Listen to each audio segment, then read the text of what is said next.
안녕하십니까, 알림이 황희두입니다. 지금 돌아가는 상황을 보더라도 결국엔 김건희 씨의 어설픈 사과쇼는 실패한 게 맞았습니다. 고민정 의원은 김건희 씨를 향해 굉장히 자만하고 국민 앞에서 왜 남편한테 영상 편지를 쓰냐 이런 비판을 했는데 대다수 시민들의 생각이기도 했죠. 사과 이후에 표절 논란까지 터지지 않았습니까? 지도 교수는 이에 대해서 지금은 그 논문 통과가 힘들 것 같다 이런 의견을 밝히기도 했습니다. 해당 소식을 접한 시민들은 조국 전 법무부 장관 때처럼 했던 것만큼 제대로 들여다봐라. 더도 말고 덜도 말고 조국 때만큼만 해라. 이런 얘기가 나오고 있고 조국 전 법무부 장관도 직접 그렇게 입장을 전했죠. 게다가 방금 전 민주당 강득구 의원이 윤석열 처가 회사가 요양원을 운영하며 무려 3년간 42억의 요양급여를 받았고 적법 운영 여부에 대한 수사가 필요하다는 주장을 했습니다. 이미 그 혐의로 윤석열 장모는 재판을 받고 있죠. 이와 유사한 사례가 나올 수 있다는 굉장히 중요한 주장이고요. 노인 요양시설을 운영하려면 자격이 있어야 되는데 현재 시설장이 누구고 법정 자격을 구비하고 있는지 소명하라고 목소리를 높였습니다. 그리고 합리적 의혹 규명을 위해서 ESIND와 온 요양원에 대한 강제 수사가 필요하다는 입장을 전한 거죠. 지금 저렇게 만행이 터지고 있는 상황에 진중권 씨를 계속해서 제가 비판하고 있습니다. 몇몇 분들은 무관심이 답이다. 굳이 뭐하러 대응해서 급을 낮추냐 이런 말씀을 하시는 분들이 계신데 제가 이렇게 나선 이유에 대해서 간략하게만 말씀드리겠습니다. 제가 진중권 씨를 향해 친윤 스피커라고 목소리를 높이고 그게 언론을 통해 보도가 되고 있는 상황인데요. 끝내 못 본 척 하더니 최근 한판 승부에 출연해서 최지은 대변인의 공개 질문에 흥분하면서 답변을 하더라고요. 그래서 이걸 두고 어제 제가 진중권 씨의 말장난이라고 비판을 했죠. 저 진중권 씨는 뭐 유치하다, 자긴 김건희를 비판해왔다, 사과 요구도 했다, 본인이 윤석열 후보를 지지하면 당연히 캠프에 들어가지 않았겠냐 이런 얘기를 하던데 어떻게 쿨한 척 하나 지켜봤더니 역시 유치하다며 대충 뭉개려고 했죠. 세상 만사에 전부 다 끼어들던 진중권 씨가 굳이 저의 질문에 대해서 공개 대응을 피하고 유치하다면서 넘기려는 것 자체가 아픈 골이라고 생각했고요. 태클 좀 그만 걸어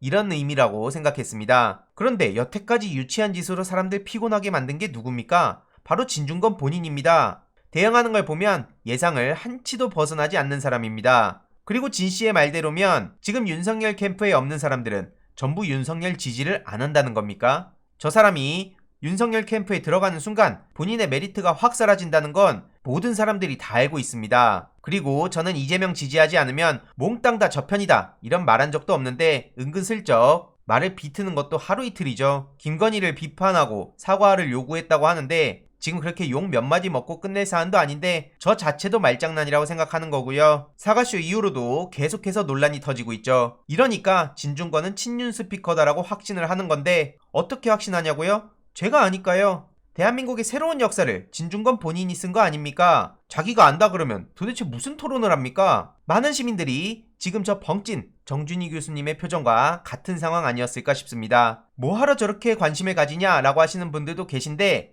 일반적인 경우 무관심이 답이라고 생각합니다. 하지만 그의 경우 언론의 과도한 주목을 받아왔죠. 장기판으로 보면 애초에 쫄급인데 왕포차만 건드리면서 그동안 몸집을 키워오고 주목을 받아온 겁니다. 그래서 무관심이 답이라고 생각하지 않는 거고요. 그런 사람을 다시 누군가는 제자리로 원위치 시켜야 되지 않겠습니까? 자기는 급이 올라갔다고 생각하는 것 같은데 갑자기 쫄이 튀어나와서 알짱대니까 얼마나 거슬리겠습니까? 여태까지 그는 여야를 떠나서 자기는 할 말은 한다 이런 컨셉으로 주목받아왔는데 윤캠에 합류하는 순간 모든 게 무너지지 않겠습니까? 그러니까 밖에서 계속 쓴소리하는 척이라도 하겠죠. 그래서 어제 제가 한동안은 무시할 수 있어도 계속 1.4 하면 영원히 무시할 순 없을 거다. 그리고 그의 다음 플랜들도 눈에 훤히 보인다. 이런 말씀을 드리면서 민주진영 청년 인재들이 본격적으로 등판하는 계기를 마련해뒀다고 말씀드렸습니다. 지난 2년간 저도 이걸 참고 준비하느라 속 터져 죽는 줄 알았는데요. 쫄들이랑 뒹구는 게 싫으면 친윤 스피커부터 인정하고 앞으로 낄끼빠빠 좀 하면서 살라고 경고했습니다.